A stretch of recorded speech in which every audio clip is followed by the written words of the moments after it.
السلام عليكم ورحمة الله. بسم الله الحمد لله والصلاة والسلام على رسول الله وعلى آله وصحبه أجمعين أما بعد. ഇന്ന് നമ്മൾ എടുക്കാൻ പോകുന്ന ക്ലാസ് മുന്നത്തെ ക്ലാസ്സിലൊക്കെ നമ്മൾ ഹെയർ സാറ് എങ്ങനെയാണ് ബാനോട് ചേർത്തിയത് എന്നായിരുന്നു. ഇന്നെടുക്കുന്നത് ദാല് ബാനോട് ചേർത്ത് എഴുതുമ്പോൾ എങ്ങനെ എഴുതാം. അപ്പോൾ ദാല് ചേർത്ത് എഴുതുമ്പോൾ അല്പം ബാഇന്റെ മുകളിലേക്ക് കുറച്ച് ഉയർത്തി എഴുതണം. ഓവർ ഉയർത്താൻ പാടില്ല, എന്നാൽ ബാഇന്റെ അതേ ലൈനിൽ എഴുതാൻ പാടില്ല.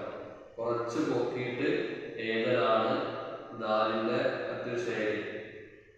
ഇൻഷാ അല്ലാഹ് അതിന്റെ ഉദാഹരണം ഞാൻ ഇവിടെ ബോർഡിൽ എഴുതി വെച്ചിട്ടുണ്ട്. ബോർഡിലേക്ക് എല്ലാവരും ശ്രദ്ധിക്കുക. ഉദാഹരണമായിട്ട് ബദ എന്ന് എഴുതിയിട്ടുണ്ട്. ബദ എഴുതുമ്പോൾ നമ്മൾ ദാല്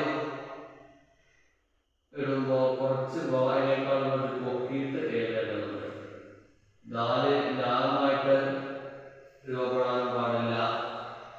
ദാലിന്റെ സാധാരണ ഒറ്റ ദാല് എഴുതുന്നത് പോലെ എഴുതാൻ പാടില്ല കൂട്ടി എഴുതുമ്പോൾ.